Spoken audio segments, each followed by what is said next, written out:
just a black screen for you guys, which means you can't see. Actually, you can't even really see it on camera. The injury I got to my finger making chili last night. Oh, how did you get injured making chili? I was cleaning the pot, and my fingernail bent backwards. Oh, Don't do that. It hurts thinking about it. Now I got a bruise on my fingernail bed. I think you got something worse than a bruise there, brother. You're gonna have a falling off fingernail soon. Yeah, which is insane because I had literally just trimmed my fingernail that morning. My gosh. Yeah. Life finds a way. Yeah, it finds a way to screw you over. What is that pot made of like bamboo sticks or something like that jut out and they just like were waiting for you? No, it was stainless steel. Just going at it with stainless steel sticks. Yeah. Oh. Well, don't have a pot made of sticks. Yeah, just don't. First and foremost. I don't know. Those bamboo steamers seem pretty useful. Okay, don't have a steamer or a pot or a pan where the bamboo or stainless steel sticks are jutting out. You want don't do that. The woven steamer one, that's cool, but like if it's all frayed and sticking out, you're just gonna have these issues, especially if these are steel sticks. Right? God, steel's no joke. It's true. You do not mess with that. Just like you do not mess with 17-time world champion John Cena.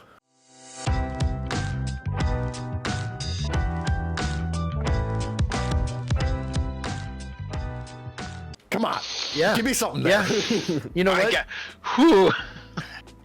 It had to build a little bit. I'm not going to lie to you. It was kind of like a, oh, you know what? That kind of works. Yeah. For the folks at home that don't know, that is a reference to the wonderful Santino Marella and his fantastic character of just saying everybody's name wrong to aggravate them in the best way. John Cena. Yeah. What a worker. What a worker. I really puts in the effort. I really, really wish that that 17th victory was more earned. Yeah. Because the promos and stuff we're getting after the fact are great. Yeah, like, make no mistake here. Like, the work that they're going to do to build with this John Cena, like, title run is going to be fantastic. The match that we're going to get at Backlash with Randy Orton is probably going to suck ass. Well, okay. It could go both ways. It could go both ways, yes. I am not going to be a Debbie Downer here. I'm not worried about Orton's end.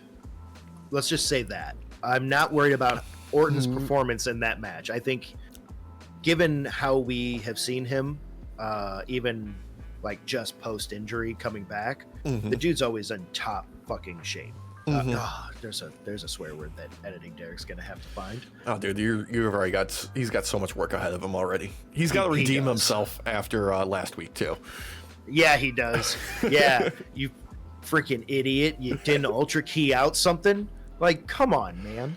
Yeah, but look, I'm just saying, historically, yes, John and Randy have been legacy rivals, we'll say.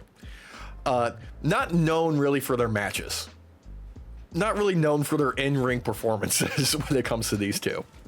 Well, okay, so they both fit the same archetype is the problem for what they are inside of a match, in my opinion. Yeah. Because the people who do best against both of them are the people who could switch between them and it would be the same match because it's like almost the same style in some ways. I don't want to say style. I like bruiser types, you know.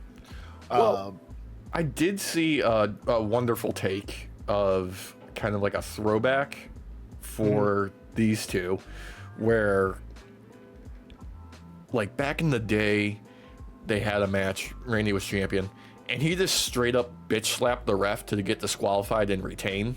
So people are calling for them to do an inverse of that with John Cena just, you know, battering a ref to get disqualified and walking away without losing anything. You know what? I would actually like that though. No, there's two of me. There's just two Walshes. I know. There's one that just disappeared and another one that just reappeared. Let's see which one. Now they're both gone. Oh, no, I see Both one. gone. What's I see zero? one. I have 0 Walshes. Oh, you're Apparently, gonna there has to be an even number. There can only be 2 one. or 0. For the folks at home, if they don't know, Walsh is a Highlander, and there's many Walshes, and Yeah, there can only be one. that's true. If there's more than one of them has to lose their head. Yeah, yeah. And weirdly enough, though, they all came from the same vault, wearing the same outfit and everything, and saying Todd. Don't worry about that. Yeah, and having a Scottish accent despite being a Spaniard. God damn. I was waiting to see if someone was gonna go there, and you did. I love it. I had to. Oh man. But again, I don't see an issue from Orton's end. After what we saw at WrestleMania, I am worried to some degree about Cena's end, because granted, some of it's rust, sure, but this version of Cena, this heel version of Cena, gives 0 fucks. Like, he just is like, whatever. I don't really need to impress the crowd. So I think he will probably attack the ref. I'm assuming he will. Or inadvertently do it, like accidentally bump into him. The ref's like, screw it, we're done. Yeah. But I don't think he's gonna show off. Not like Cody would, not like Roman would, while holding the belt and wanting to show why they should have the belt. He's just letting his name do the work for him. I mean, a prime example of that was the opening promo we had on Raw this last Monday, where he comes out, still sans all the flair. Although I appreciated him rocking the Cactus Jacks on the feet. Those look good with his gear, not like his usual ones that he's been rocking these since he came back with just ugly ass dad shoes that suck and don't match the rest of his outfit. Look horrible on him. But he had the graphics team put up his dates that he is going to be appearing on the big old fucking Tron at the top of the ramp. And he counted down every time he's been till they got to 27. And he just told the crowd, these are not matches. These are just appearances. This is how many times you have me. I feel like we're only going to see him defend the belt like 5 times max. Yeah, I mean, Backlash for sure. Maybe we'll get Money in the Bank. SummerSlam for sure. Oh, definitely a SummerSlam. Whatever. Because that's a 2-day. Yeah, whatever PLE they have at the end of the year in like December when he wraps up, and like one more. Lane. Yeah. Maybe Clash at the Castle when they go to Paris. Maybe. I was gonna say a Saturday night main event randomly, but yeah, probably Clash at the Castle. Yeah. No, That they would don't want make more people to pay sense. tickets. That's what they want. They want the Yeah. money. I feel like him saying that didn't really do anything with the crowd. They were like, whatever. I feel like that was supposed to hit harder. Like, you're not gonna get to see me wrestle often. I'm mainly just gonna come out here and just yell at all of you. And they were like, cool, let's do it. Yeah, because the crowd even chanted, "We are sorry," to him. Yeah. So I don't think he necessarily got the reaction he fully wanted. I think he did a little bit, but I think he was expecting more pushback from the crowd, and he didn't get it early on in this promo. Which also, by the way, okay, editing team over there, why did you still make Travis Scott's moment in that cut take forever? It took forever. Dude, it's the same old story of WWE. They want the mainstream appeal. So, like, when you have a big name like Travis Scott, which, for the ICW nerds out there that don't know anything about Travis Scott, he is one of the most, popular artists globally right now. I'm sorry you're out of touch. It's just what it is. I don't like him personally. I've enjoyed I'm not some the of his biggest fan. I've enjoyed some of his tracks, but as a person, I don't like him. Yep, same. Yeah, I do enjoy some of his merchandise though. Some of that shit's pretty fucking sweet. But yeah, no, get over it. Yeah, I mean, I'm completely out of touch. I'm just fucking sick of that song. Yeah, That same fucking that song theme song over and over again. And unfortunately, Yeah. we all have to agree with fucking Logan Paul, who was filmed backstage at WrestleMania, being like, "If I hear this fucking song one more time, I'm slapping Travis Scott in the mouth." I wish he would. I wish he would, because right now he's picking on CoffeeZilla. There some text messages just released recently showing that he's just suing CoffeeZilla for defamation just for blood because he has the money to do it. And one of his friends was like, "Wait, but you're a billionaire. This shouldn't worry you." And he's like, "Yeah, but I'm a petty billionaire." It's like, "Yep, yeah, Logan Paul, you are just a horrible, horrible human being, man." Just the worst person on the fucking planet. Which makes it even worse to freaking agree with him that if I hear that dang song one more time. Look, how insane is it that like The Weeknd had a track that was like the official WrestleMania theme, and we barely heard it at all compared to that fucking Travis Scott song. God, and The Weeknd rocks too. That new album, dude. Oh my God, it kicks, dude. I love it. If y'all haven't heard the Weeknd's new album, like, highly recommend. Yeah, recommend that over anything Katy Perry's doing. Her flop era. Oh my goodness, she okay. So this new album of hers, like, they don't talk about it much in a lot of like the mainstream stuff, but she hired the producer that is like a womanizer and did stuff Dr. Luke. Yeah, she rehired him on, is acting like he never did nothing. Yeah, no, people were talking about that like immediately. Like, I know there was a couple of times she jumped on like Instagram Live or whatever, and like there was just flooded with questions like, "Why the fuck are you working with Dr. Luke?" It's gross as hell. And then they're like, "Hey, she did a feminism. She went into space in a cock-shaped rocket. Okay, had a very bulbous head. Oh God, she did not do a feminism." no. But, well, sorry. There's engineering reasons why it has to look like that. Oh, I was just saying, there's engineering reasons it has to look like that. Yeah, there's specific reasons. We're 90s kids, though. We remember Austin Powers. Yeah. Just to the bottom. Rocket surgeons did it for that reason. There's a reason why there's so much girth before the head, because you got to make that head bulbous. Yeah, it's got to penetrate the atmosphere. Look, It does. It does. It's got to ram right through. Look, I want to tie in everything that Cena did this week at the same time, because it was just him and Randy Orton back and forth, both on Raw and SmackDown. And initially, we got that fantastic, Randy Orton surprise RKO at the end of Raw. And then on SmackDown, we got a fantastic back and forth. Both of them doing fantastic, back and forth work on the promo game on SmackDown this week. It was just, chef's kiss. Like, these boys are making me want to see this, even though I know I'm going to be bored of it like halfway through on the night. Yeah. And honestly, I feel like it's because we're intrigued by this version of Cena still. It hasn't grown stale yet. And we always know what we're going to get from Randy. We're going to get a great match out of him. Like, the dude just puts in the work always. I mean, it's going to be slow. It's going to be a lot of headlocks, have a lot of time to breathe, a lot of teases of an RKO, and then, we're going to get one out of nowhere, Yep. I'm hoping it's during the middle of a Thunder Punch. We see a Thunder Punch into an RKO. Yeah. The one thing we did really get this week, though, was Cena's motivations starting to actually make sense. Like when he talked about ruining wrestling and all this stuff over these past couple of weeks of like why he turned heel and like kind of his mentality. Like, it's starting to actually, like, the math is mathing finally, because he's like, no, like, there's still going to be another like show. There's still going to be another like championship.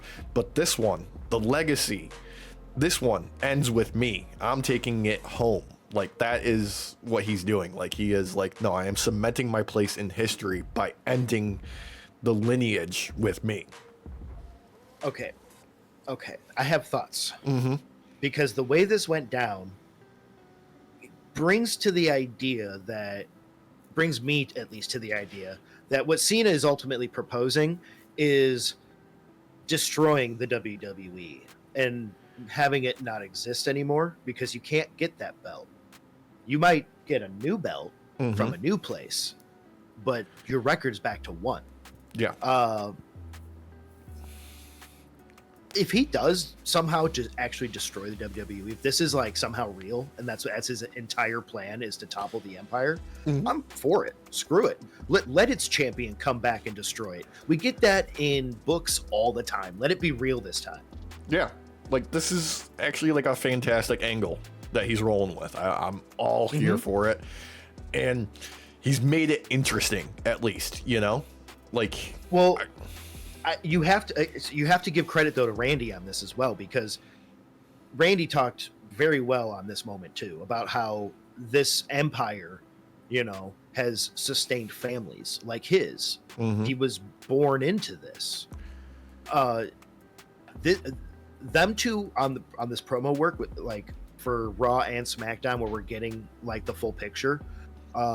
S tier, got to give it to him, because it really sets the stage and really it not just the motivations, but it really kind of gives you the idea of some realness behind this, which is what we need. We need to feel a little bit of realness in the kayfabe. You know what I mean? Especially with what Randy threw out there on fucking SmackDown, where he was talking like, dude, you need to have a family. Like, it'll change your life. Like, you know, all like the Make-A-Wish stuff and like all of these things that, you know, reveal who you are as like a person. Like, you need to embrace all of that in order to be like whole. And then Cena turning it on its head, he goes, I don't want kids because I've spent the past 25 years raising all these fucking maggots out here. And like the 6-year-old who gave him the finger and him like calling him out immediately was like, Randy was dying in the ring. I'm fucking dying at home. It was fucking great. God, that was so good. Mm-hmm. That was so good. Oh man, I love Cena's moment of "you're family shaming me."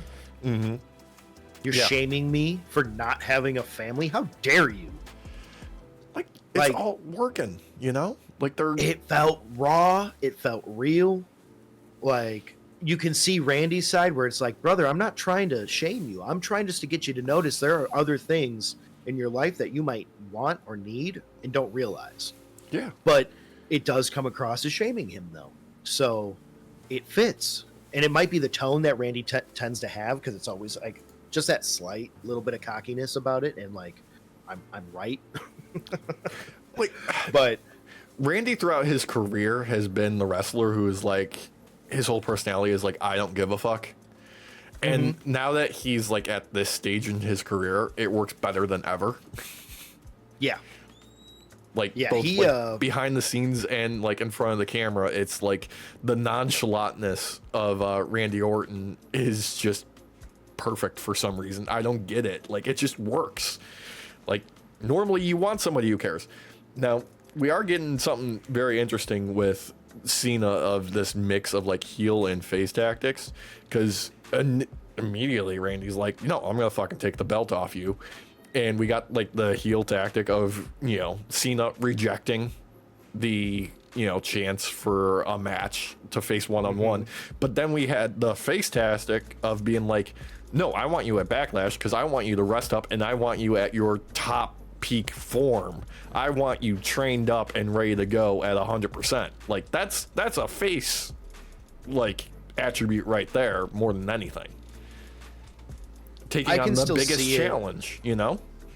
I can still see it as like a heel thing though, because like Cena didn't do a whole lot in his match against Cody. No. Like he really didn't do a lot. So like I could see him being like, I want you at 100%, because he wants to buy time to figure out a way to beat Randy without having to exert any effort.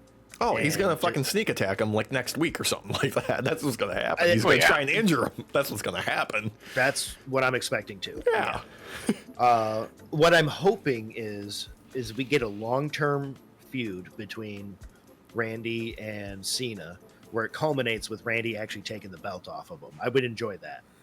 Yeah, he looks good with that belt. When he was holding it up over his head, he looked damn good with that belt. Also, I suspect this is if he doesn't take it, this is gonna end with Randy taking another fucking pile driver. Oh yeah. Well, he needs Elden Ring time. You always need to take some time out for Elden Ring. Yeah, Night Rain's coming out soon. Yeah. Yeah, He's got to get that ready. shot of Randy holding up the belt will make a great cover for 2K26. Yeah. Oh yeah, that would be Yeah. fucking sweet. He deserves it. He's put in the work. He's been here 25 years. God damn. The dude's like Rey Mysterio, man. He's like they're workhorses. They just come in, they do the work, they give you top tier every time, and it's up to the opponent to either match it or overcome. So Yeah. You know what the secret is, Derek? Stem cells. They just inject fucking stem cells into their bodies like fucking crack. They just go for it. It's better than me. I just put a needle in my spine and get it right from the source. I like to dump them in my Gatorade and shake it up, and then I like to visit the Planned Parenthood and go to the dumpster out back and just, get them straight from that source. you just hide it in the dumpster out back and wait for them to dump them in. Yeah. For those at home, Cover wondering, me. Alex is the super villain Biohazard, Yeah. so this tracks. Oh, God. Speaking of supervillains, we had the surprise Lyra Valkyria and Becky Lynch defending their newly christened tag titles against Liv Morgan and Raquel Rodriguez, only for them to lose them the night after winning them, and Becky to turn on Lyra immediately afterwards. Crowd loved this. Just desperately chanting one more after, manhandling, slamming Valkyria. And Becky's like, I am more than happy to oblige and do it again and again. That's a great idea. Now, I am all for the man turning heel. I feel like we're about to get like a heel stable with Paul Heyman as the puppeteer, I hope so. Yeah. and I feel like she's going to be a part of that. Yeah. With Seth, I think that's a fantastic bit of synergy right there. I think that'd be awesome. Yeah, and I do want to also say that I didn't come up with this idea. My beautiful, amazing, wonderful girlfriend, Christina, she came up with it first, and I can't not agree with it. Like, it's just a great, it fits, it tracks, especially with this. Still sucks though, winning the belts, and then a day later, losing the belts. Hey, at least the match was better than the WrestleMania match. All right, I'll give you that. Yeah. But this match didn't really the ending worked. I liked the ending. The match itself annoyed me because I could start you could start to see the crack showing, and it was like, okay, they're not retaining. Like, No. Liv is on her freaking, like, just took a knee to the face level game, and these two are not ready for that. And it showed. So I don't know. It makes sense. I wish it was just like 1 week later, like for all of you watching tonight's Raw, I wish it was this Raw. Yeah, but this is what they do. It's the Raw after WrestleMania. They've got the most eyeballs on the product, so they're like, we gotta do, at least this was a good Raw after WrestleMania instead of the usual crap we get. Like, it actually felt like, oh no, I want to keep watching now after that fucking weekend. The only reason, other than them just retaining the belts for a little bit longer, is because I would like to get, like, for us to look back on this past Raw and be like, oh, there was signs that Becky was turning heel. Just to give us that little bit. Do you think it was Becky that took out Bailey? Yes. Yeah. I think we're getting an identical to what they did with Naomi and Jade and Bianca all over again. Yep. And I think the problem is they're gonna they're gonna pull the trigger on this one a lot quicker than they did with the Jade one. And that annoys me. They let that do a little too long. Yeah, a little too long. There was a drawn out red herring. There was no forward progression for weeks. It was just too long. Months. Yeah. Literally Way too long. months. Yep. Anyway, moving on. We had another appearance of some tag title holders. The New Day coming out with just... I kind of love the way that Xavier Woods puts that stank on that "thank God for the New Day" in the promo work now. Really fucking great. But then they get interrupted by Tozawa, Otis, and Maxine Dupree, just challenging them straight up, calling them Minutemen, which is dating back to like September, I think. Yes, still, Maxine, love Yeah. it. She is a shit talker through and through. Yeah, she's And it growing worked for into me. her role so well lately. It's working yeah. fucking great. I love this moment. It sold for me so hard. I was laughing my ass off. I have a puppy beneath me. I almost stepped on her. I felt hair on my don't do foot. it. Yeah. Yeah, don't. But yeah, no, I really like the position she's starting to come into in the company. I feel like not only is she getting better with promo work, but she's actually really good in the ring now. Like, maybe not like skill wise, but Riz wise with the fans. I mean, because- comparatively to where she started like last year to now, it's night and day. Like, she is growing exponentially, and it's probably like the time that she spent with Natalia in the dungeon and working at the PC and everything else. Like, the girl's putting in work and it's paying off. Yep, and I'm here for it because it helped sell Tozawa and Otis taking on the New Day. But we didn't get that. We got a surprise return because Yes, we did. Shenanigans. Rusev Day once again. Yes. Rusev, formerly known as Miro, formerly known as Rusev, is back in the WWE, looking like a killer, just interrupting a tag team match. New Day were right to bail as quick as possible, and then he just batters Tozawa, and then poor our boy Otis getting booked like he's in Walsh's roster on GM mode, just getting battered. It's like I booked that match. It's real funny that we all came to that same conclusion because when I was watching, I literally said the same thing. I was like, no, it's like he's on Walsh's GM mode. Leave him alone. Oh, but that's what he's there for. Like, he's got sympathy with the crowd. They love him, and he's gonna take some fucking beatings. That's just what's gonna happen to poor Otis and Tozawa. It's what it is. They're my Want him boys. to win. Yeah. But hey, Shout out to Karrion as well, though, in this bit when the New Day was coming out, and he just gives him a little nod. So, I approve. yeah, our boy Karrion getting a little bit of shine. I loved the sign that said "Push Karrion" in the crowd on the night, because damn right you do. After That kid took every opportunity, man. He just like every time he saw a camera, man, he was like, "Yep, here you go." dude, after putting out that fucking work shoot promo on like the Raw podcast, that was like 3 minutes of gold. Like, the dude like strapped up and was like, "Give me the rocket, I'm going to the fucking moon. Like, give me some time to work and I can do whatever you deem I can't. Like, I'm gonna prove everybody fucking wrong." Yeah, and I'm happy for it because I really want him to have a good run. So Fantastic.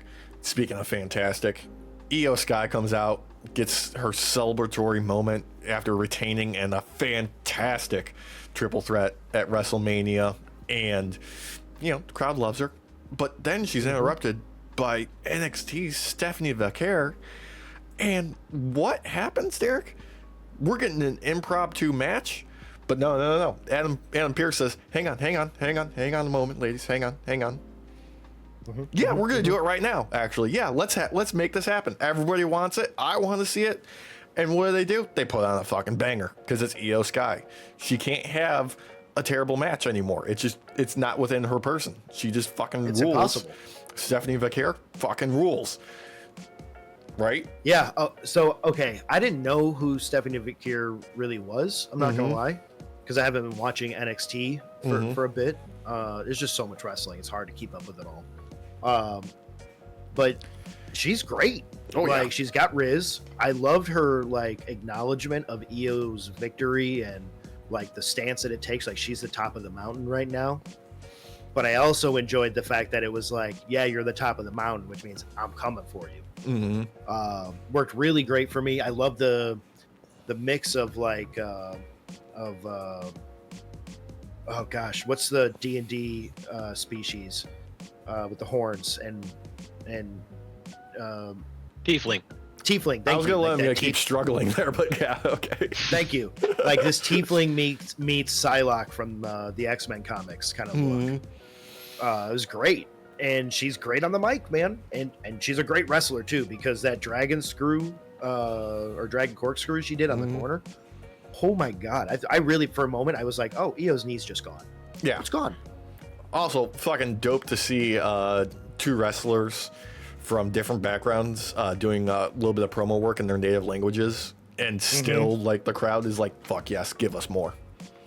Oh, and that when they were chanting like "You deserve this" for Io, and she was like whispered like "Thank you," or like she mouthed it at least. So freaking adorable, man. It's hard not to just stand behind Io. Like seriously, whether or not she's breaking kayfabe for a moment, because she does it all the time. I don't care. It's adorable, and she has the skills to back it up, and she puts it all on the line like every match. It's crazy. Yeah, dude, you do not. She looks like she enjoys herself out. Yeah, that's why you fucking like Joshi wrestlers are fucking number one, is because they're doing everything before everybody else. When I saw her at the live show, it was like there were cameras there, like as if this was gonna be a showing for Raw or something. Like it was insane. Like I love when she wrestles, and I love how she, like, most of her riz is just her screaming. Oh yeah. And then the thing with the finger point, like the shaking of the head. I love. Yeah, everybody loves that. Like girls like fucking emoting mid match. It's great. But this one thing I found out though was that apparently Booker T absolutely loves Stephanie McKeer. Yeah, when she does that, like stomping somebody's head with her legs, like trapped around their neck, dude loses his fucking mind. He just does. Yeah, because of that booty shake. Yeah. I get it. She gonna mess up her knees though. Well, I think there was extra padding on her knees, though. I'm assuming, like, it looked a little bit thicker than normal knee pads that you see a lot of wrestlers wear, and I'm assuming it's for that reason alone. Hopefully, yeah. But this actually ended with a disqualification because Roxanne Perez came out and Julia. So, okay. Yeah. Yeah, which led into NXT technically with Stephanie and Roxanne's match against each other. It was a rematch technically, because I think the last time they faced off, Roxanne had the belt. I was looking into this a little bit because I ended up actually watching that. Stephanie McKeer got me to want to watch that match. No joke. Yeah. Because she's an amazing wrestler. This match fucked. Yeah, straight up, absolutely. And it really just goes to show you that, like, these women on the NXT roster are not going to stay there much longer. They're going to get called up rapidly because they are putting on fucking shows. They are putting out bangers. Dude. And if they're putting out matches like this, like when you have them up against Io, it is no wonder they're not only belt holders, are ones who continuously go after the belts, because this is insane. Oh, yeah. I'm happy because I want a stronger women's roster. I think at the end of the day, one of the big things that WWE often still overlooks, at least at the like Raw, SmackDown level, was the women's roster. And where these past like year and a half, 2 years, it has really had like a major difference. 100%. Speaking of champions, though, our boy, main event Jey Uso comes out to celebrate because it's the Raw after WrestleMania. There's not going to be a lot of wrestling on the show. Play his music again. Gets the yeet out there. Sami Zayn comes to join him and celebrate. God, there was a couple of things in the crowd that were just great. My favorite was Hogan fears unions. But Man, that cameraman loved going to that. I was happy. Yeah, but there was a very distinct shot of Sami Zayn sitting on the turnbuckle with an Israel flag in the background. And Sami Zayn, my beloved, just posted on social media afterwards with just the caption of that image, "Hoes stay mad." Because Sami Zayn is on the right side of history. That's right. That's right. Yeah, it's undeniable what is happening over there. And the defense of it still to this day is absolutely disgusting. You can't... I understand in the early days, like, not fully understanding what a G side is. But they know now. Yeah. There's no excuses. Yeah, there's no hospitals left in that country. No. No.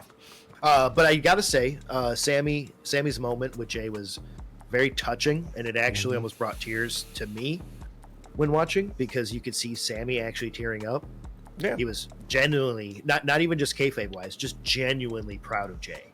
Yeah. And super happy for him. And it was a beautiful moment. And then you get his brother coming out. Oh yeah, Big Jim just coming out to celebrate. They do the handshake with all of them, and just like a love fest, and a tribe without a chief, because Roman Reigns still not joining in with Jay on this at all. Good.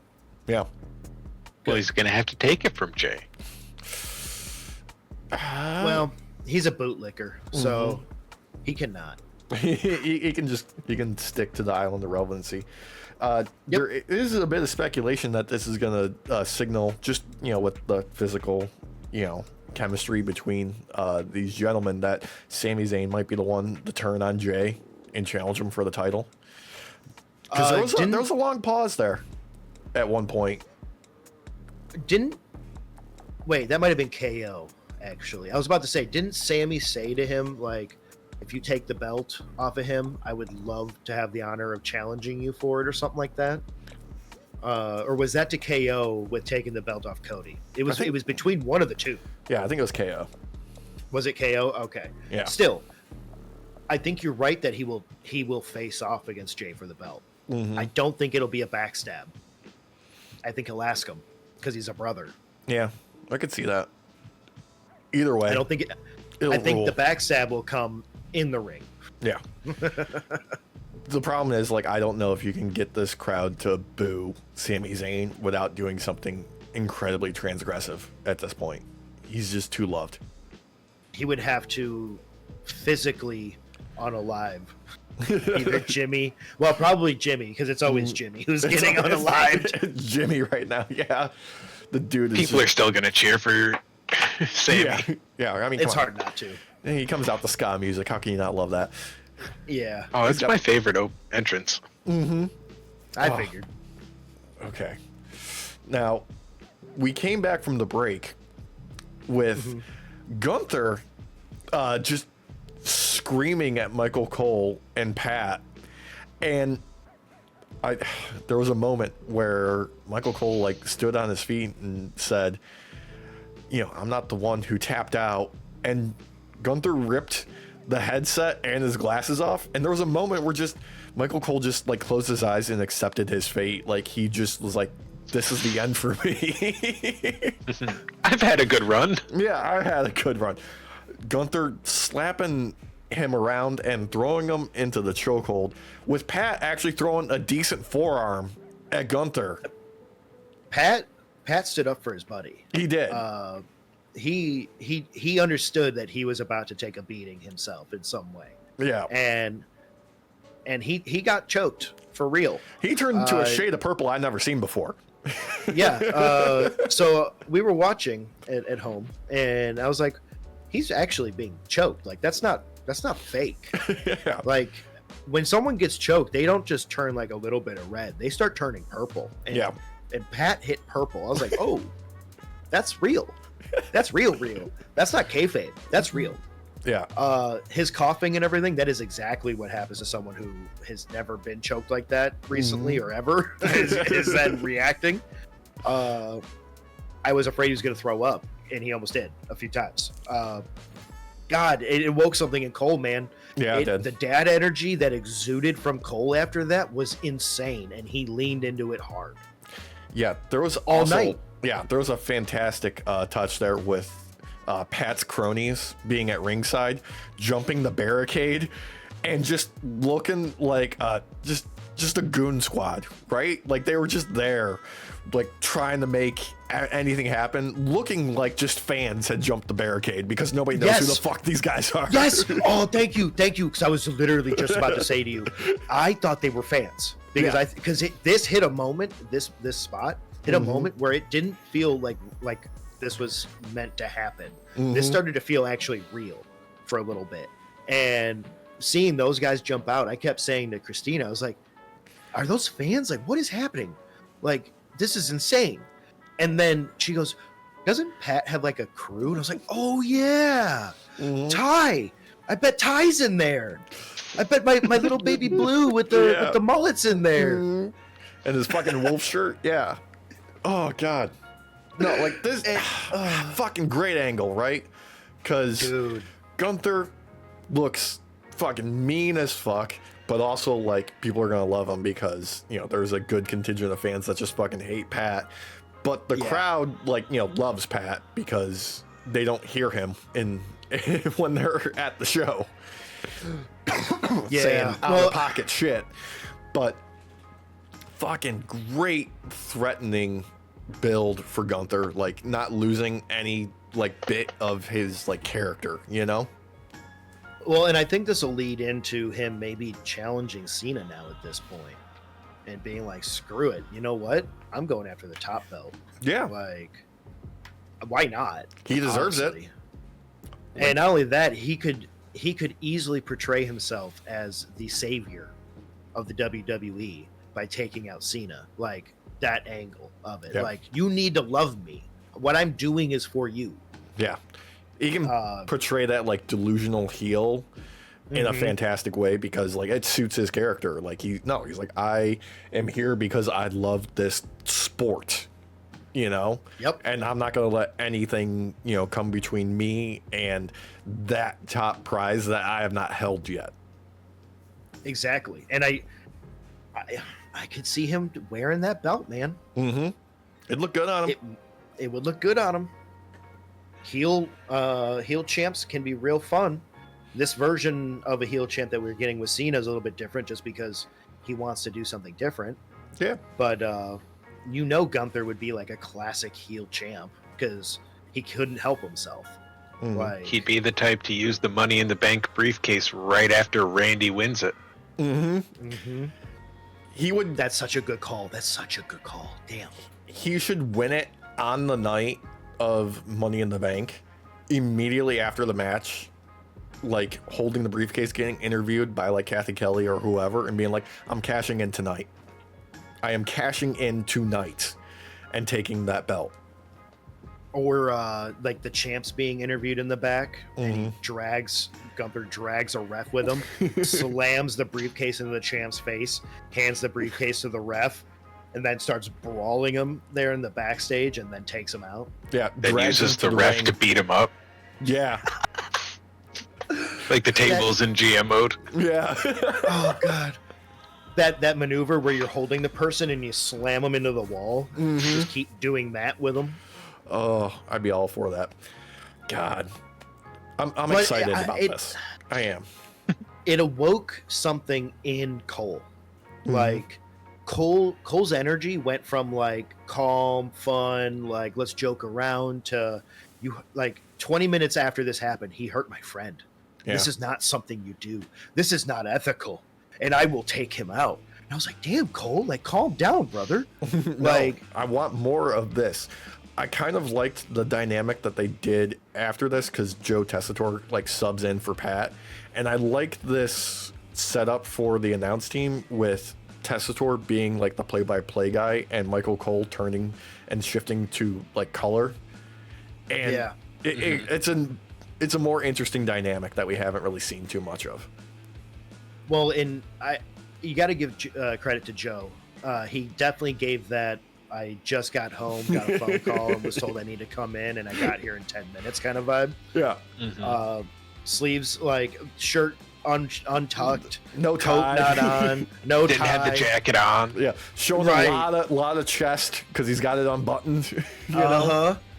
really it was selling great. Mm-hmm. It was like he took one sip of his whiskey when he got home and got the phone call and was like, all right. Pick the coat up off the chair they just put it down on. It slung over his arm the whole drive in. Mm-hmm. Just pounding his whiskey back. Don't drink and drive, kids. No, don't do that. No, have a driver. They You probably do, have a Joe. driver. Yeah. Yeah. Get a Oh, God. get an Uber. Yeah. But this led into a new champ IC title. Dirty Dominic Mysterio getting rematch for Penta. Save some face from their pretty decent match at WrestleMania, only for it to just be, kind of, it was pretty down the middle. It was fine. But the big story is JD McDonough is back after taking that nasty ass bump on the announce table. Yeah, Damn, right in the neck. I had such a good way to segue into announcing that JD McDonough was back. Now I can't do it. No, let's hear it. Let's roll. You still can. Yeah. Oh, Just rewind. the camera pans over to the ropes where Penta is about to just destroy Dominic, and you see this childlike blur come into screen, and you can't tell what it is, but all you know is that it has like a balloon-sized fucking head, and it just hits Penta as hard as he can. And then you see these little baby arms go up, and then you see some hugs happen because JD, big ol' head McDonough's back. Yeah. Funko Pop McDonough. Fucking toddler body, bro. I was jokes aside though, I was really happy to see him back. I've missed him. Yeah. JD will always have, like, I have a soft spot for JD. I do. Yeah. Because outside of wrestling and stuff, he, like, if you don't follow him on social media, he's just funny. Oh yeah. He's a great guy, and he puts in the freaking work. He risks it, man. He does. I just wish they did more with him. Well, Because every time it feels like they're gonna, he gets injured. Yeah, good bit of business too at the end when the Judgment Day is celebrating, and Finn still feels like an outsider now because JD is just welcomed back and he's embraced. Dominic winning and all like the new back again tag champs of Raquel and Liv, and like they're all like having a great time, and Finn is just like an outsider looking in with the Judgment Day now. It's kind of great. Yeah, it is, and it Finn doesn't let go of things despite what he says. He's still pissed at Dom. Oh yeah. I feel like what we're gonna get is either one of two things. Either way, a match is happening between these two. Oh yeah. It's just whether or not Finn takes the belt off of him. That's it. I know. And I think the demon's coming back, boys. I think we're getting the demon. Oh yeah. Because something awoke in him in that that 4-way match. He's like, don't get me wrong, we've seen him wrestling top tier for a while, especially the last few matches that they've allowed us to see of him. But there was just something about this match where you could tell he was real hungry for it. I honestly hope we get a full rehab of the demon Finn Balor, because that gimmick died against Roman. Like, Homeboy came back flopping around like a fish with a second health bar, only to fall to a disintegrating turnbuckle that had still to this day zero explanation for how or why, other than God himself intervened and prevent Finn from winning the title off of Roman. So turnbuckles sometimes get scared, Alex. And when they get scared, their stomach acid starts to be extruded from outside of their stomach. And unfortunately, it's a strong acid. Yeah. And it breaks down their own body. It's a defense maneuver. It's a fantastic defensive maneuver. Quick note, though, we did get a little bit more added to some spice with our boy Karrion Kross. Looking like we might actually get one-on-one with him and AJ Styles sometime in the future, which I'm here for. Yeah. Karrion Kross deserves it. AJ Styles needs. Oh, where'd you boys go? Alex is gone. Alex left us. I'm here. I'm right here. No. Chaos. Okay, so that wasn't us though, because that happened to both of us. We both. At the saw us same both time. have the same reaction. The black screen disappeared and Derek Yeah. stayed. Yeah. Me and Walsh both had the same face. We were like, what? Yeah. It was at the exact same time too. We both were like, oh. You both had the face that Seth pulled for closing out the show here, side by side with Paul Heyman, with Paul wearing the matching tie to Seth's bright ass fucking yellow outfit, just looking like money. Ah, God, just. So, I don't know if it. This. Yeah. I don't mean to interrupt, but because I there was a bit of information that was gleamed to me that I hate that I never noticed. Seth's entrance imagery matches the colors of the outfit he's wearing every time. When he walked out in yellow, the background was yellow for him, but still saying Seth Rollins. Yeah. I never knew this. He mixes it up He every puts now and then. in the Yeah. effort. Yeah, Seth's a details guy. Come on. I know that, and I normally am too. For He's a work and everything. visionary. A revolutionary. I was gonna say he said that backwards though at this show. Normally he said revolutionary first this time, which I think is that little hey, I'm a heel now. Mm-hmm. And God, I loved top tier angry Punk coming out to interrupt, taping up his fist, just ready to fucking go. Dude, he was like, you know what? Fuck it. I'm not even finishing. Just rips the thing, throws it on the ground. 17 fans are looking at it do we jump the barricade to grab that? Yeah. I kind of want that. Dibs. And then who else shows up but fucking Roman Reigns, looking just as pissed off as Punk. And Yep. we get this mad conflict between the three of them. But when Roman goes for the spear after Superman punching Paul Heyman, who gets back up, by the way, he gets just fucking leveled by a hooded figure that can only do a spear that well. It's fucking Braun Breaker, aligning himself with Seth Rollins and Paul Heyman. Just, we're building on history here. Because when Braun Breaker first started making appearances, Paul Heyman, he had his eye on him. He was keeping an eye on fucking Braun Breaker, and now it's paying off. And now we get just this magic pairing of these three gentlemen together. Christina knew it was Braun from the spear. Yeah. Literally mid spear. She's like, that's Braun Breaker. Yeah. She knew right away. It's hard to not know who that is by the spear. It is so iconic. It's weird because a ton of people do spears. Oh, yeah. This is not anything new, but his is just different. It's way different than Roman's, and Roman's looks great. Yeah. But Braun's is better, way better. It's crazy, and I don't know. I like this. I want this heel stable Shield 2.0 or something, man. What Shield should have been. This is given Evolution 2.0. Or Which Evolution. brings me to my question: how many weeks until Braun Breaker takes a chair in the back? Oh, One. This is going to be a full arc. This is going to be a full arc. Oh, yeah. That's what it's going to end with Braun Breaker in the Batista position, giving the thumbs down to Seth or Paul Heyman, only for him to end up taking a chair in the back immediately afterwards. That's what's going to happen. I would like that. Mm-hmm. I definitely would. I also feel like if they wanted to go the Shield route, Breaker could fit Mox's spot pretty well. Sorry, at Dean Ambrose. Sorry.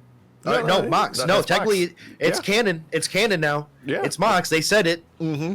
You're right. I almost forgot about that. I was so happy.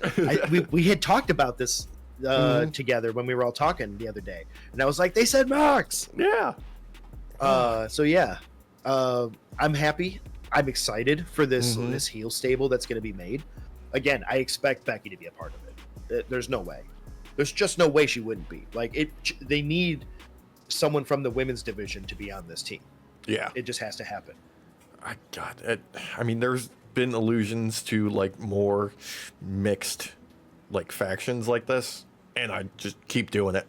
Keep doing it. It makes more sense. Make it as long as it's organic, just let it roll.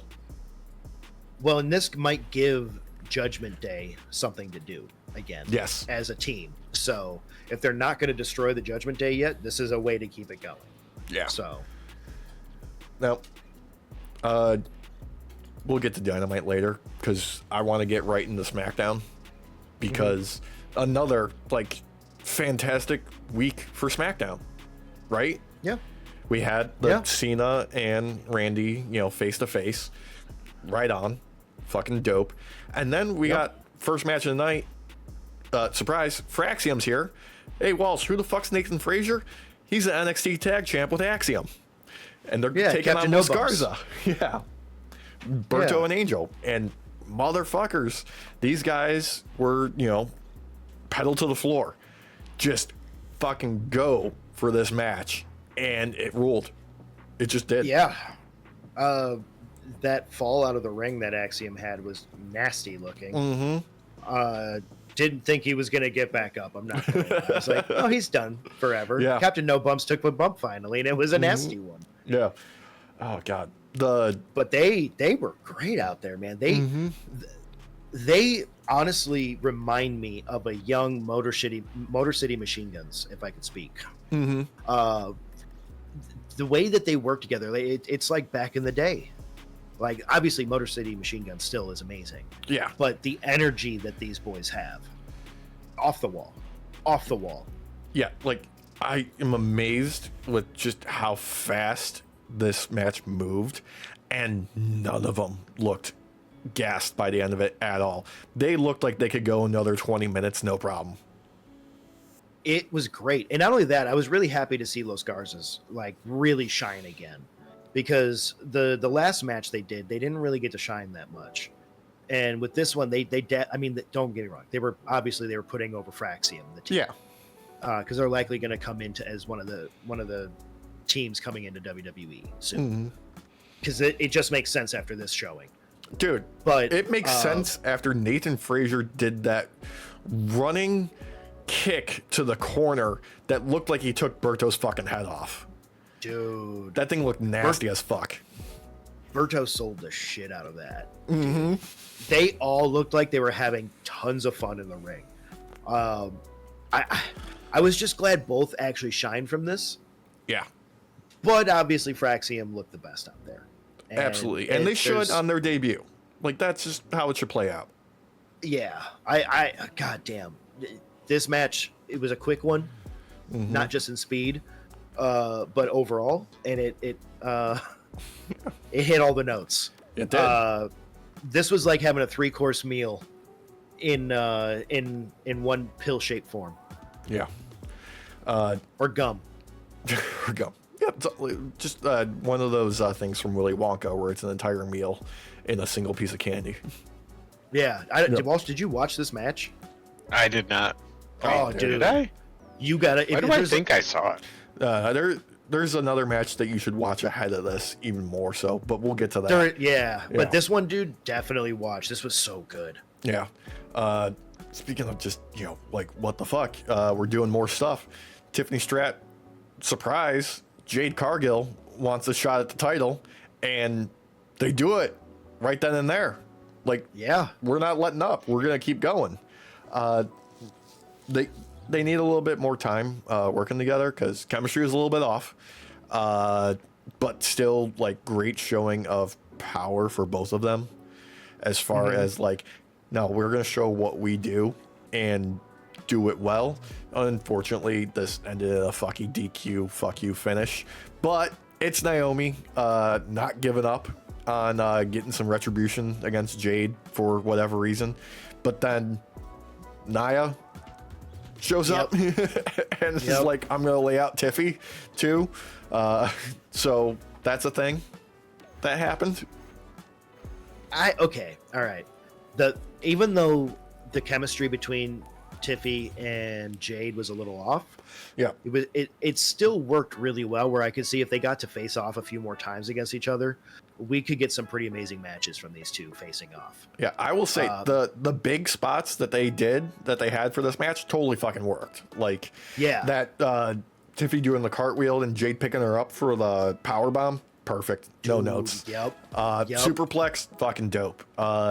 Tiffy had a little bit of a slip up with the prettiest moonsault ever, but there was a good recovery. Yeah, Jade saved it. Like, they've got something there. They just need more time to build that chemistry up, I think.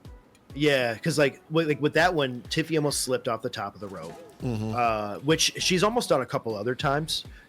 I think it's more noticeable with her because unlike LA Knight, she tends to stick it more often. Yeah, when doing something like that.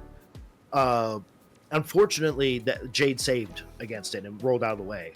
But, also, credit to Wade Barrett for saving it too on commentary, just being like, she just went through a fucking war. Of course she's gonna be beaten up, and it's not gonna be easier for her to do these things that she normally does. Like, it's nothing. Dude, she still had her war wounds. Yeah, that fucking bruise on her fucking head was massive. Dude, I again, if people were questioning Tiffy having the belt, that WrestleMania match proved why she should have the belt.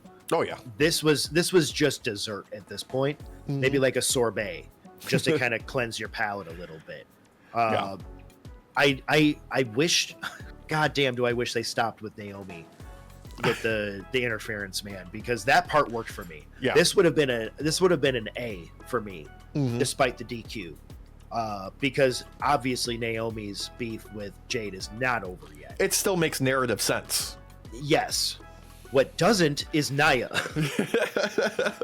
She's still mad about the briefcase? Yeah, still mad about the briefcase, yeah. Which, come on, that was all in good fun. Yeah. Like, don't get me wrong. Yes, I can understand her being mad too. Don't get me wrong. It does, like, your teeth don't sink into it the same way as Naomi and Jade's feud. Like, it just doesn't work. No. It's over. It's done. Go past it. Let her go after the U.S. Women's Championship belt. All right? Yeah.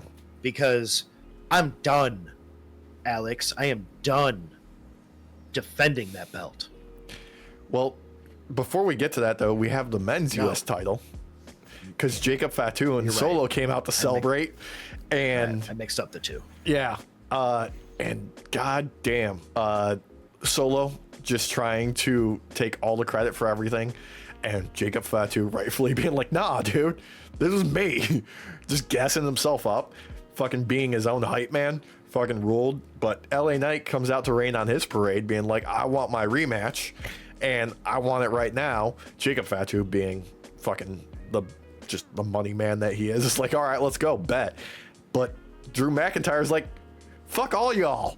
I should have the opportunity more than anybody. Come on now.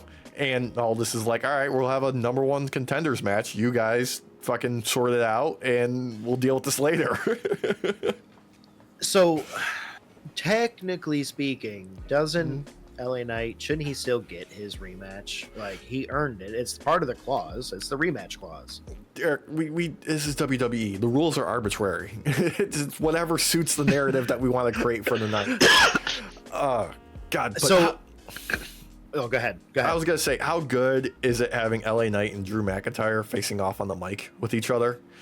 Because there were some great fucking barbs. LA Knight cracking me the fuck up. Dude just laying out on top between the turnbuckles, just being like, calling out Drew, being like, I'd make fun of your last title reign, but I don't remember it. I don't even remember it. God, this worked really well. Drew, they're bringing Drew in on this, obviously, to help put more weight on the belt. Yeah. And I also feel like to help lift LA Knight up, to bring him up the card. Absolutely. If they're going to be forcing LA Knight to go up against Drew, they want LA Knight to be going up against guys that Drew normally goes up against. God. And I love that we're actually getting it like later in the show with Nick Aldis being like, go put your gear on and we'll do this later, okay? You fucking children. We've got other business to attend to. I gotta say, I don't think they're going to have a choice with this because of the way the crowd is so behind Jacob Fatu. Yeah. He's going to inevitably turn face. They're going to cheer him no matter how evil he is. Yeah. It's the Braun Breaker effect. Like, it doesn't matter what they do as a character, their in between the ropes work is so goddamn awesome that people love them. Yep. So, like, I don't want to say he's going to turn full face, but he'll be like an anti-hero type or something. Like, there's just no way. They're not going to be able to keep him as a full-on heel. Yeah, he's another, like, Stone Cold in the making. Just make him Samoan.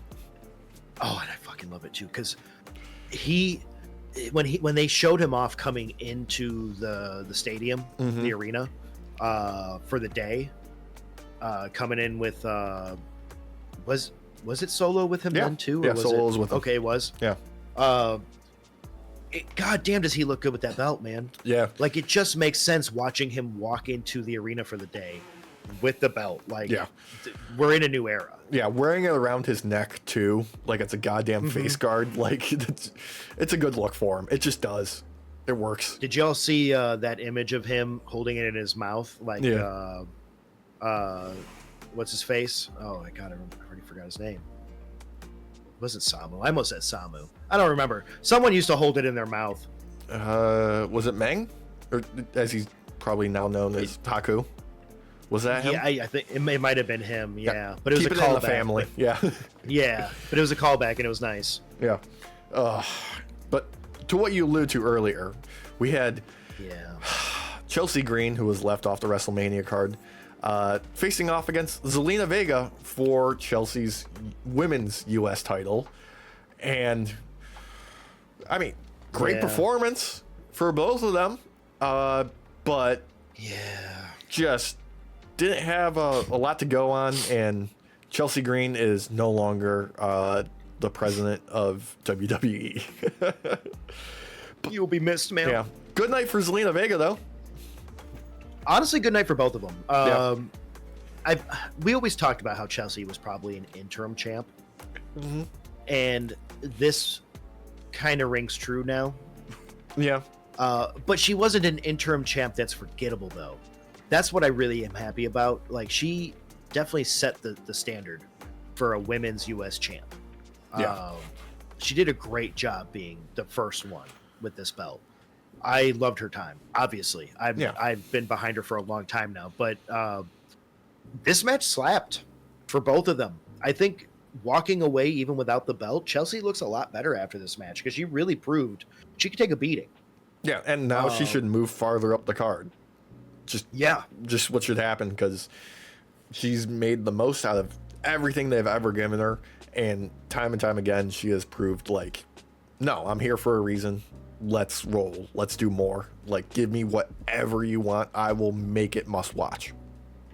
Yeah, and shout out to Selena too. This is her first singles belt, I believe. Yeah, in I the believe WWE, so, yeah. Which is bullshit, by the way. That sucks. Like, she's been great for a while. Like, what the hell? I'm glad she's strapped up though, because she has one of the best 619s in the business. Yeah. She's definitely elevated the women's division a ton over the past year with her work. And it's time to celebrate that. It's time to give her something to do, you know? Yes. That's just what it is. Like, she's been on the roster for however fucking long, released, brought back, and they're finally giving her something to do. Well, and it's funny too, because they still are pulling you don't get enough time to do anything you really want. Yeah. On with this match, because this was a very short match technically. Both of them made it count. They made every second count with this. Yeah. This was a great match. Official time was 7 minutes 15 seconds. I was gonna say, I know it was sub 10 for sure, and they made every second count in this. Both of them. Yeah. But you know who doesn't make every second count, Alex? Is it the Miz? Yeah, it's the Miz. It's the Miz. Well, you know, he has to spend at least 50% of his time reading through his accolades on Wikipedia to remind people why he's there and why he deserves any TV time. I did enjoy the bit of business with him congratulating Carmelo about the Andre the Giant Battle Royal win and giving him that ridiculous, awesome gold fucking chain with Andre's face on it. That was pretty great. His whole head. Yeah, his whole fucking head. Anatomic too. It was bigger than Carmelo. Yeah, it's 1-to-1, 100%. But then Miz being like, you know what? I gotta make a moment for myself. Let me go out there and show these people I deserve to be here and all that blah blah blah blah blah. Goes out, does the whole entrance, gets the thing. Lights go out, and we get a second returning of Aleister Black doing his fucking old school NXT entrance with the fucking rising coffin, the classic music, all of the business. Not even saying shit, just fucking black massing the fuck out of the Miz's head. All right, so question real quick. Yeah. Didn't he used to come off of the side of the ramp back in the day? And now he came up the middle? It varies on just where they were at whatever point in time, of like if they were touring or if they were just in Orlando or something like that. It depended on like the arena setup. So from every time I remember watching him, it was always like off the side, like he was coming out of the dark. And this time he kind of came up the middle, and I was like, oh, yeah, hey, there he is. Yeah. Was real happy to see him back. I could tell when the Miz went out there and started just fucking listing off his Wikipedia page that something really bad was about to happen to him. Yeah. You can always tell when something bad is about to happen to Miz. So if for any reason you hear the Miz say something really bad and you know that I've been gone for a week, it's likely me going in there to beat him up. So I know I'm going to get my shot soon enough. It's happening. Yeah. It's not an if, it's a when. Look, all I'm saying is we got Rusev and Aleister Black back in the same week. Just don't fumble them. Like, I know the crowd chanted Tony fumbled for these guys. No, the ball is in WWE's court to make something out of these guys, because I'm worried that the most we can expect out of them is just to be like mid-card gatekeepers, you know, that they take the loss for somebody who's moving up to the main event scene. Because I'm sorry, Andrade, he's another one kind of forgotten about right now. Haven't seen him in a little bit. Not that he was in the Rumble match, the Andre the Giant Carmelo one. Yeah. Does anybody remember him doing anything else lately? Nope, because he wasn't in anything else recently that's on camera. Yeah. See, that's the problem, though, that I feel like WWE is going to have with them. I have the same feeling, the same vibe. They're going to be mid-card guys. They're just going to be like, just to help prop other people up. Which is funny, because the joke that we had with Aleister, then Malachi, when he was in AEW, was that he had a "I can't be pinned" clause. Yeah, that was the ongoing joke, because he didn't fucking take losses. He never got pinned. He didn't get pinned. It wasn't something he did. And I really want them to do something really good with Rusev, because his like Miro the Redeemer character that he had running in AEW was fucking money. That shit was so awesome. Like the promos where it's like him, a single man against God, and him being like God's favorite champion, and like, but him like facing one-on-one against like this whole like faith and like crazy delusion that he had was so goddamn good. I want them to incorporate how awesome that was into Rusev, but we'll see. His wife, I'm worried that they are now apparently back together. I'm not sure where Lana is on a Legends deal. Yeah, they were separated, but they were I knew that seen together at WrestleMania. In Vegas. Okay. And she's signed to a Legends deal, so maybe we'll have something for both of them in the future. Happy for them. Okay. You know? Yeah. If they worked out whatever it was, good on them. I hope everything's good. You know what? It was equally pretty good, Alex. Oh, this LA Knight, this LA Knight versus Drew McIntyre match. As Walsh always says, when you put an LA Knight in a match, it's gonna fuck. Yeah, and pretty fucking ruled like all of this. Like a lot of high speed, a lot of crazy shit. Then we got more. We got some big moments, and then Solo's here and Damian Priest is here. So it's a no contest. So we're another fucking DQ this fucking week. Goddamn. But it's setting up a multi-man match. So you know what? It is what it is. The Solo one made me laugh. When Solo came in to interrupt, I kind of laughed. When Priest came in, I was like, oh fuck. Yeah. So I feel like they're starting to use Priest a little bit better, because that was the feeling I got, instead of, oh, it's Priest. Yeah. Like it. Like, I don't like the DQs all over the place, but when they're executed like this, it's kind of hard to complain because they're making the most of it. well, it was a nice bait and switch. We thought we were going to get a DQ because of Solo. Yeah. And no, we got the DQ because of Priest. It was a nice little head turner. So Yeah. I'll take it. And rightfully, the fucking reinforced announce table got fucking smashed finally. God, they even said it's reinforced too. And then it still went boom. Yeah, it exploded. It was great. It was awesome. We've been waiting for this since the beginning of the year. Okay, so this match proved that LA Knight needs to go up the card. Yeah. I bet that's what this was to prove that. And it fucking did its job. This match was great. Drew is really a really good person to go up against, because he's going to sell the shit out of you. Yeah. But goddamn, did LA Knight sell the shit out of Drew. Oh, yeah, he did. Like, this was a back and forth. This was like a fucking, I don't even want to say slugfest, because they didn't just stand there and beat each other up. There's a lot of technical shit going on. Yeah. But goddamn, was it just two meaty boys just throwing meat at each other? Who doesn't love big meaty men slapping meat? Come on. Well, and like Christina was like, "Oh, LA Knight's a lot shorter than Drew," and I was like, "Yeah, but he's so much wider. It doesn't matter. Yeah, like the height difference doesn't mean nothing with this." God, just massive. Like, it's the land of the giants once again. It's just what it is. It is, and Yeah. it's nice that this was not the closer, because this could have been a closing match for the show for that night. Okay. But I'm glad it wasn't.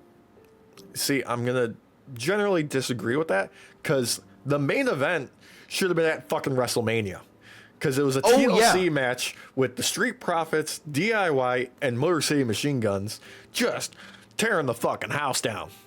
This is a 5 out of 5 match for me. I'm just going to say that right now before we even explain anything. Oh, yeah. This was a 5 out of 5. Yes, you are right. This should have been at WrestleMania. But because it wasn't, I'm glad this was the closing.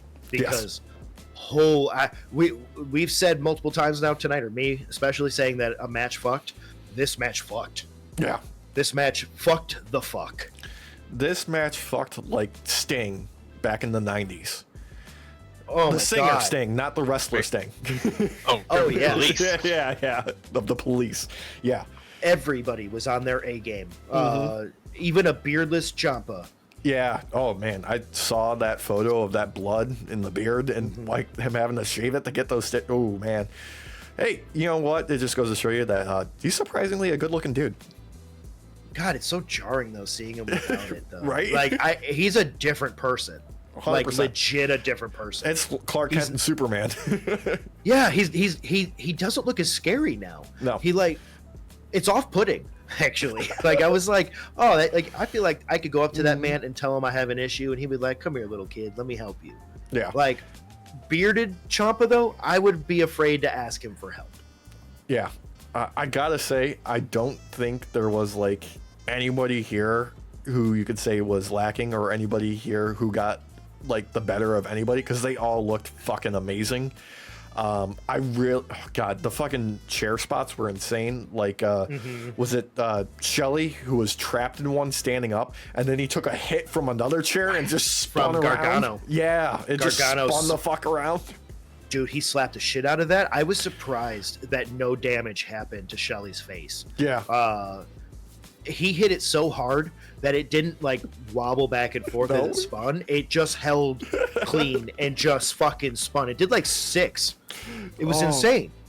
he sold the shit out of Shelly sold the shit out of everything that night. Yeah. He's always a seller, but god fucking damn it, did he sell some shit, because he took some bumps. All of them did. And there was nobody who didn't. There was literally nobody who took a nasty bump at one point or another. Like, all of it was great. All of it was great. There was, also shout out to the Street Profits rocking throwback HBK gear, coming out with the Heartbreak Kid. So fucking awesome. The bumps on the ring post, the bumps with the tables, the bumps with the chairs, the ladders, all of it. Fucking Tez being offered the prosthetic leg from the guy in the crowd and using it to throw a beat down and then just chucking it back. Oh, like unscripted amazingness.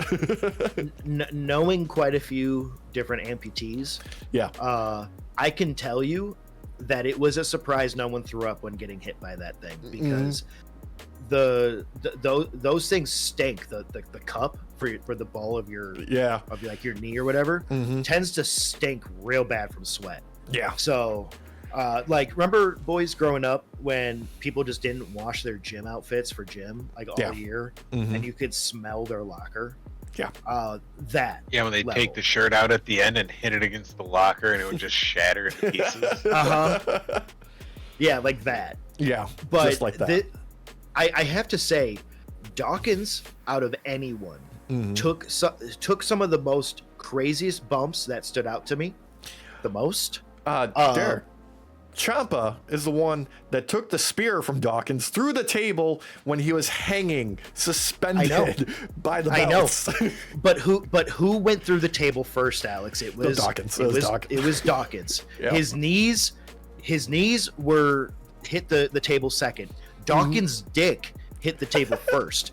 All right, let me tell you, his big old swinger, because there was a big old bump that we found out. All right, boys. Yeah. So this was not 3 tag teams. This was 2 tag teams and a triples team. All right. We found out that Dawkins, his dick is part of the team, because Dawkins was hanging upside down. All right, off of the top rope, and I believe it was Ciampa and Gargano. It might have been Motor City. One of the two jumped onto his dick, and there was enough room for both grown men's feet to be on it, and there was room for more. This dude has a big old fucking elephant swinger, dude. This is a trunk. This motherfucker, his leg got caught in the fucking ladder, okay? Ladder. And it twisted weird. What happened? His big old swinger of a dick hit the ladder and knocked it over so he could get out of it. When he went to go spear fucking Ciampa, and Ciampa's dangling there with his feet going, oh my goodness, this fucking beast of a man jumps off after being egged on by Shelly to spear him. And as they're both falling down, this blurry shot of this giant fucking dick just hits the table, and then his knees, and then Ciampa. It was insane. And not only that, fucking Dawkins cried for a moment after that fall, dude. He rolls out of it, and he's facing the camera, and you see him go from like shock, like shaking, to wailing, like straight up wailing from pain. Holy shit, did this fucking match slap? And the MVP was Dawkins' dick. It's safe to say this one was a must watch.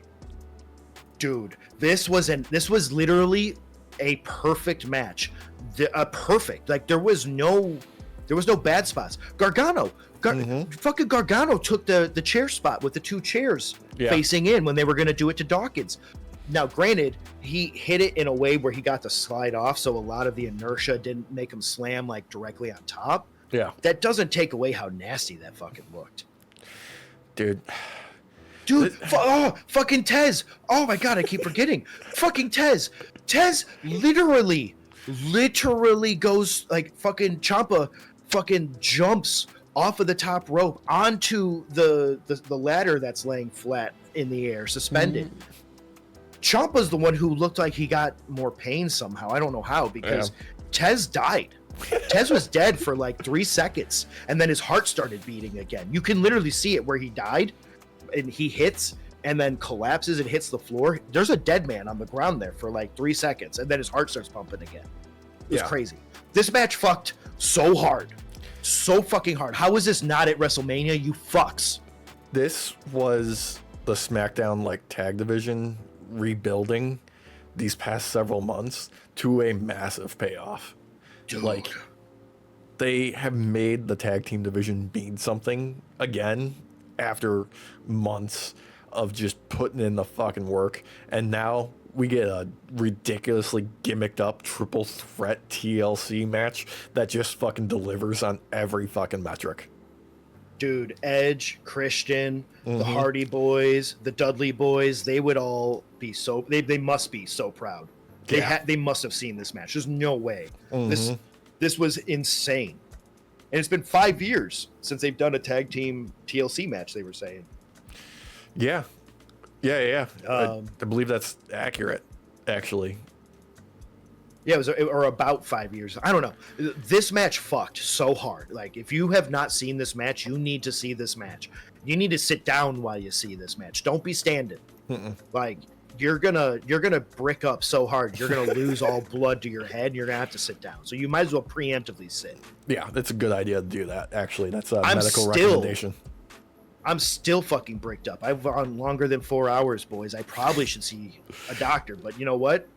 I don't care. I'm brick maxing. It doesn't, dude. You're gonna lose it. You're gonna lose it. They're gonna have to in cut honor it of off. Dawkins. In honor of Dawkins and his big old swanger, I'm willing. Oh, yeah. Damn good fucking week for WWE, right? Yeah. Right. That match slapped. Yeah. Oh, that should have been the closing match of night 2 of WrestleMania. Easily. Yeah. Easily. Yeah. I will have loved it. WrestleMania would have gotten a way better score out of me had that overall been on it. Yeah. Like you could have put it anywhere on the card, night 1 or 2, and that WrestleMania as a whole would have been better. Yeah, that would have threatened to steal the entire show. Yep. God. Oh God. But speaking of stealing shows, fucking AEW this week. We get Dynamite with special guest fucking Master P. You fucking kidding me? I was not expecting that. Yeah. But no, he's there to introduce the Ops, new Trios champs. Fucking Moxley and his Death Riders roll in to, start some shit. He gets caught in the Coquina clutch. Then the Bucks and Okada come out to make the save. What the fuck? Because they're trying to ingratiate themselves with the Death Riders for reasons that will be revealed. But fucking, we're gonna throw everything at the wall because Swerve and Kenny Omega come out to even out the odds. It's just chaos right from the get-go. Well, I think because all the heroes are realizing that if we're gonna get the EVPs linking up with the Death Riders, like, this is an Avengers level threat. Yeah, but there is, not everything on the same page, because Samoa Joe said he was coming for that AEW world title, and Swerve had a look on his face like, oh, you think so? You sure about that? Are you sure about that? Well, I mean, Swerve and Samoa are basically the Cap and Iron Man of this Avengers team.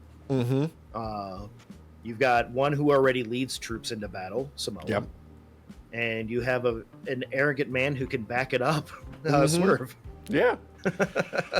It works really well. I like this spot. I really like seeing Samoa Joe not always just as like this big bruiser type, but like as an actual threat to everyone. Like, yeah. It's time. It's time. God. And then, of course, we had Ricochet take on Mark Briscoe. Just a fucking blast. This was fun. Yeah, just like Mark Briscoe. Everybody loves fucking Briscoe. Ricochet is in top form, just being a fucking prick. It's fucking amazing. It's just like, what else do you have to say about it other than he's getting mocked for being bald and he's playing it up perfectly. He found that fan who was also bald. He's like, see, they're making fun of us. Yeah. And I was laughing when they were making fun of him for being bald because I was like, I'm bald, and pretty much bald. And I know I wouldn't get mocked in that way because I'm not a piece of shit like you, Ricochet. Dude, he's shit in all the best ways. Yeah, he's shit in all the best ways. Like, he does the 450 springboard, gets a near fall, and the crowd chants at him, "You still suck." You still suck. He has to be so happy with this, though, because unlike in WWE, like, the fans are with him here at AEW. Like, I felt bad watching Ricochet matches at WWE because it was just wasted potential. Mm-hmm. And I feel like that potential is actually being utilized at AEW, and it's nice. Yeah, and God, his interaction with Kevin Knight, just like making like the new kid on the roster, like, okay, you not only have been introduced here, but we're gonna show people why you belong here. Dude, that kid, he can fucking fly, man. That fucking UFO fucking splash that he does, where, I don't know, dude just defies gravity, turns 180 degrees in the air. And he's floating. It's not like he's hovering. It's crazy. I don't know how to explain it. The kid has hang time.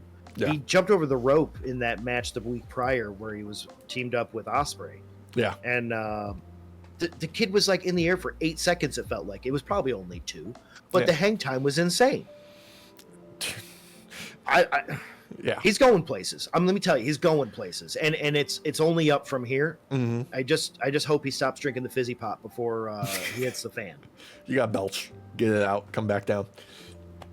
Now, something I had all the time in the world for was this backstage segment with Christian and Yeah. Nick Wayne, and he just grabs that ROH TV championship belt, puts it on his shoulder, and then talks about how he fucked Nick Wayne's mom.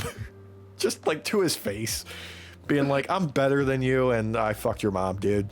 Get in line. I'm still Christian Cage and I'm a massive asshole." Yeah, but you know what? Nick Wayne was like, "Hey, man, if you actually stuck to the plans that were put out, you'd have your own belt." So I was like, "You know what, kid? He may have fucked your mom, but you're standing up to him." Yeah, it totally works. Also, surprise, we got a returning Stokely Hathaway, interrupting Tony Schiavone, who is bringing out Cash and Dax of FTR, and they've got a new mouthpiece in. God, one of the best in the game. Fucking Stokely Hathaway is just one of those guys that can get anything over, be hilarious, and still be hated. It's just perfect. And God, what did they use this opportunity to do? But beat up the fucking geriatrics that is the Rock and Roll Express. Like, my fucking God. These guys were like the originators of like tag team baby faces, and Ricky Morton was like that dude that could like they talk about all the time when you talk about Ricky Morton, like he's the dude that could reach through the screen and pull people in the audience at home and feel his pain, and they just beat the piss out of these old fucks. God, one of them was wearing a fanny pack, and still no punches held back. Like, he's wearing a fanny pack, boys. Like, they've got skullets. Leave them alone. I do want to throw out, I loved Dax on the mic talking about the Rock and Roll Express, talking them up, and constantly cutting off anybody else from talking, just like a fucking asshole. God, this was great. I do like that new FTR shirt though, the Living Legend Killers. Yeah, it's dope. With the it slaps. Just like the grayscale version of their logo and shit. Yeah, really it slaps. Fucking turning it up. Speaking of slaps, Young Bucks in ring versus Speedball Mike Bailey and Kevin Knight, and God, damn. It's nice to see that the Bucks are in like the best shape of their fucking life and are turning up for shit like this, because nobody does tag team wrestling like these two. I'm just hoping that they did find, like, during their break, of how to utilize this version of themselves, because we had gotten stale with the EVP stuff. Yeah, and they're still doing it. Yeah. So I'm worried, but I'm not as worried as I was back then, I will admit. Like, it does feel like they're actually in the zone with this now. They're in the zone, like they're not phoning it in the ring anymore. and that's the important aspect of like one of the things that they've never really lacked is the ability to do and tell stories in the ring. I just want them to find the right groove for these EVP dickhole characters and make it work and not feel so blah. Like blah, but forced. Yeah, right. Like, Yeah. There's hints of something there. There's the stuff with, you know, Moxley and the Death Riders and appealing to them, and we still don't really understand why, but whatever. Who gives a fuck? They're building something, and that's kind of what I'm here for. You know, it's not nothing, but more importantly, they are not phoning it in the ring. They are doing fucking bucks. We are gonna give you batshit crazy action, and we're gonna make you bite on every near fall. It's just what's gonna happen. Yeah, it's great.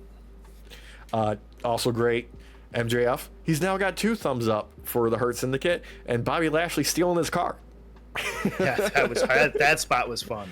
Yeah. I like that he waited until he got into the car to give him a thumbs up or down. Obviously a down. Yeah. And he was like, you know what, just keep the car, I guess. Yeah. MVP's like, look, this is progress. Yeah. This is progress.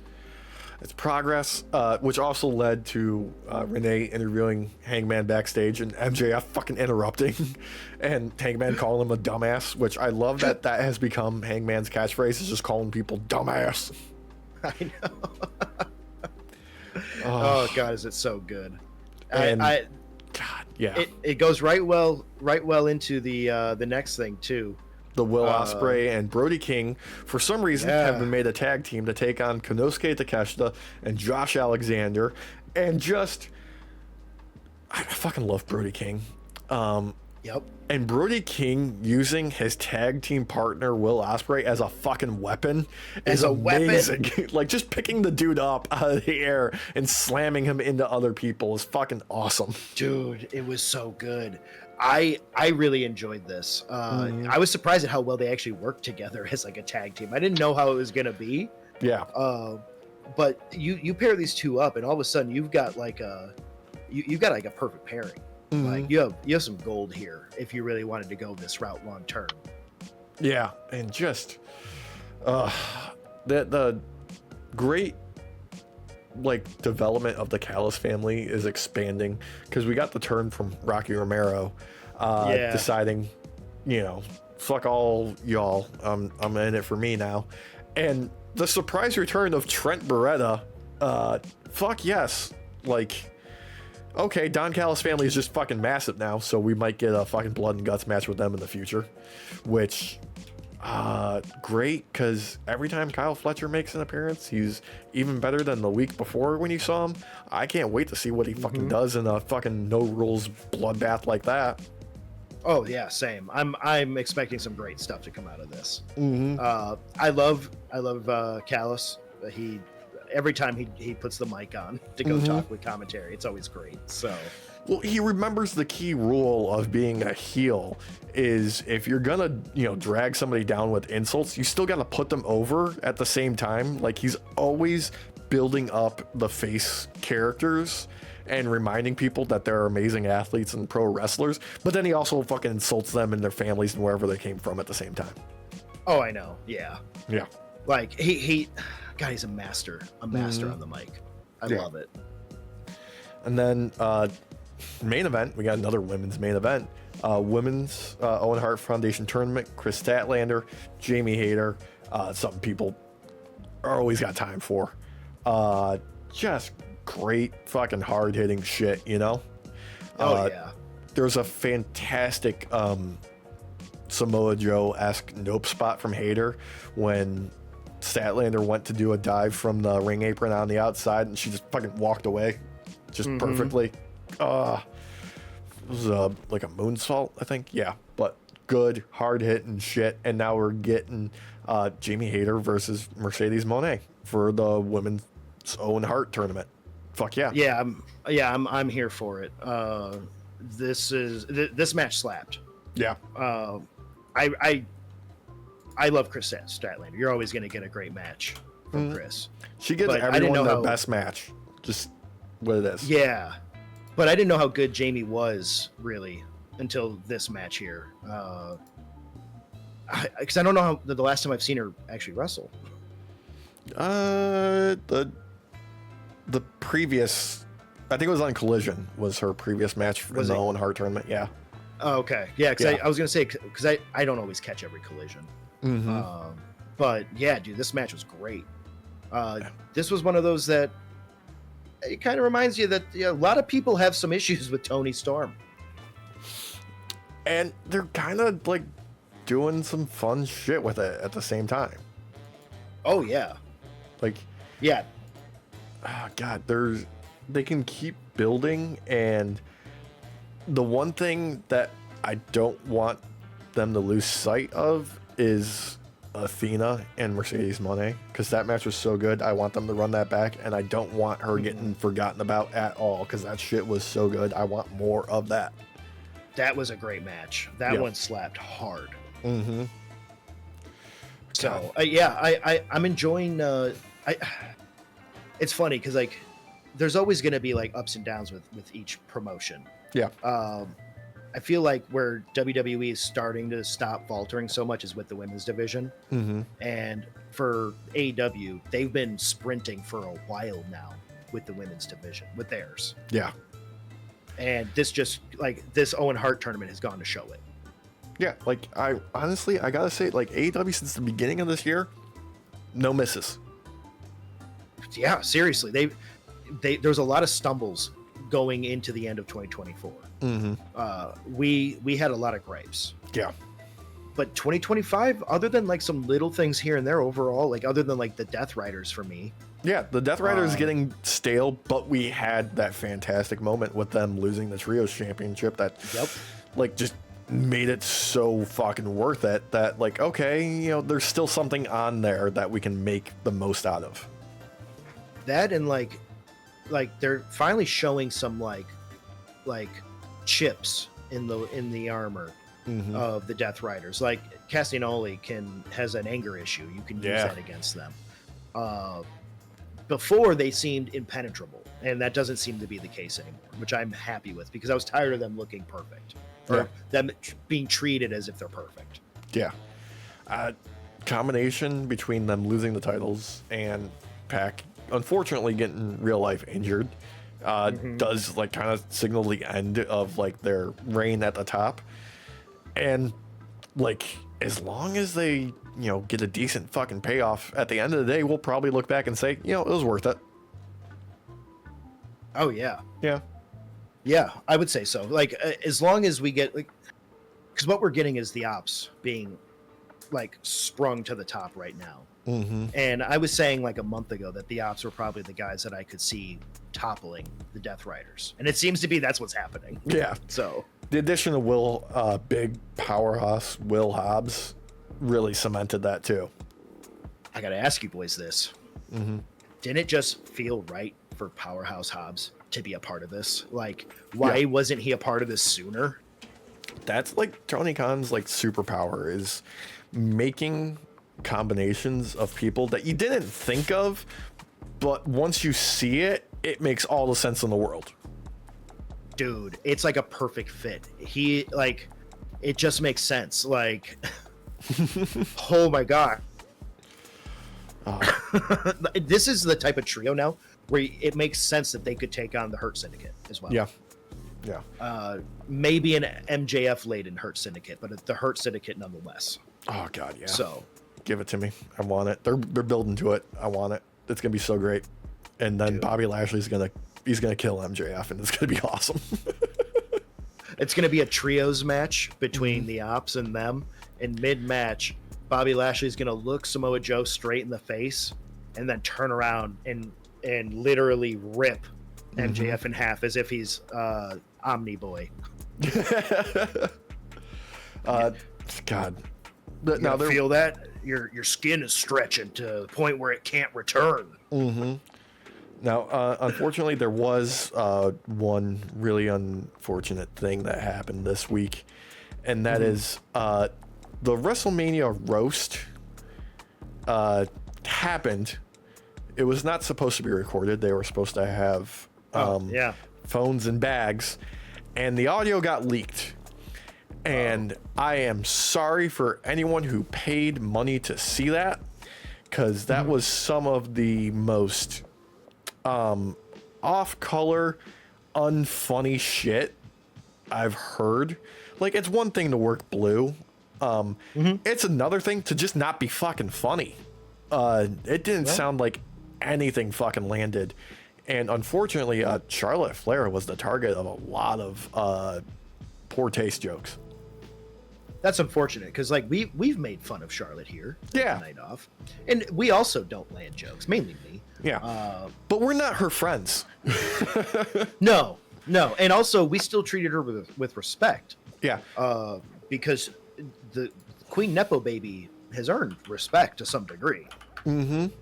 Now, also, she was That's not in attendance either for this, so that makes it even worse. That's behind her back type shit. That's not cool. Yeah. That's not cool at all. Like, we all make fun of each other here at the Night Off crew. Yeah. We do it to each other's faces. Yeah. And anything that we do say without one of the others there would still be said to that person. Like, and it's usually nothing heinous like that. It's usually fun little jokes like, oh, Alex isn't here yet because he's still pooping. Yeah, that's different than making several jokes about somebody's divorce and plastic surgeries.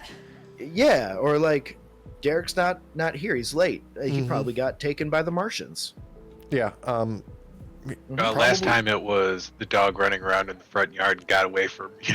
Yeah, got stolen. That by was a our hawk. theory. No, that would never happen. Let me just tell you. I have trained every day for this hawk. I practice in my sleep catching that thing out of the air and just crushing its neck. Yeah. But really, all this was evidence that none of these people, particularly Nia Jax, should stop their day jobs of wrestlers and become stand-up comics, because they did not really do all that good. That's Probably unfortunate for Charlotte. Yeah, probably my least favorite was something about Jey Uso was the underdog at WrestleMania, which is what Shinsuke Nakamura had for dinner tonight. Oh my god. Yeah. That's awful. Yeah, that's real bad. Wow. So it's just racism and misogyny and crap. Like, Yeah. what? Yeah. Lots of stuff that didn't work at all. That's disgusting. That's absolutely, like, we make fun of people on here all the time. You don't pull a racism. You just don't. And let's be honest, we're punching up here. We're nobodies. I mean, it's easy. Yeah, I was gonna say it's easy for us. We're always punching up. Yeah. Just like JD McDonough. Ooh, nice tie-in. There we go. Bringing it back. Thank you. Little baby arms. I love you, JD. I know I make fun of you, but I honestly love watching you on TV, man. You're one of the better parts of the Judgment Day. Dude fucking commits. Yeah. Real quick before we call it here, I've started the ad in. They're labeled on the store as tapestries, but they're really just banners. You can bring the wrestling shows that are soft fabrics. They can fold up. They got grommets if you want to put them on the wall. First one available is our Wrestling is Real, God is Fake. Nice. Yeah, nice. There's a variety of sizes. I'd recommend cutting out the middle one. Don't use that one. I haven't been able to remove it from the store because it's all in one package, but there's 3 available sizes. The biggest size and the smallest size are probably the best options for the design. Oh, okay. So there's no Goldilocks zone. There's no middle. No, there's no middle. There's a There's a Goldilocks zone. The big one and the little one. yeah. Oh, you know what? No, Walsh is right, actually. No, think about it. When you're playing Balatro, is that how it's technically pronounced? I say Balatro. But when you're playing that, just like in many other games, the ace can be tied in from the king, like from the top side or the bottom side, wrap around. So like high and low, they're really right here. So it wraps around like Dawkins' dick is what you're saying. Damn it! I knew you were gonna say that. Damn it! Okay, so I made a ton of dick jokes last night when we were finishing up SmackDown, right? And because Christina's like, you need to remember this to bring this up during the pod, and I was like, I just kept rapid fire, just dick jokes the entire match. And I was like, I turned to her at one point. I was like, I'm not forgetting this now. No. I'm not forgetting this joke now. It ain't happening. But shout out, dude. MVP of SmackDown fucking was Dawkins' dick for real, dude. That took a beating. A fucking pounding. But it also pounded. So I get you give some, you take some. Yeah. Walsh is just done. He's like, I'm done. Yeah. I'm done. His hands are behind his back. Yeah. He's just ready to leave. He's carrying Cross, taking the fucking phenomenal forearm. That's what he's doing right now. And you know what? That's perfect timing because that's going to do it for us here on this episode of the Night Off Podcast. Thank you so much for joining us. We'll see you next week. Remember, like, comment, share, subscribe.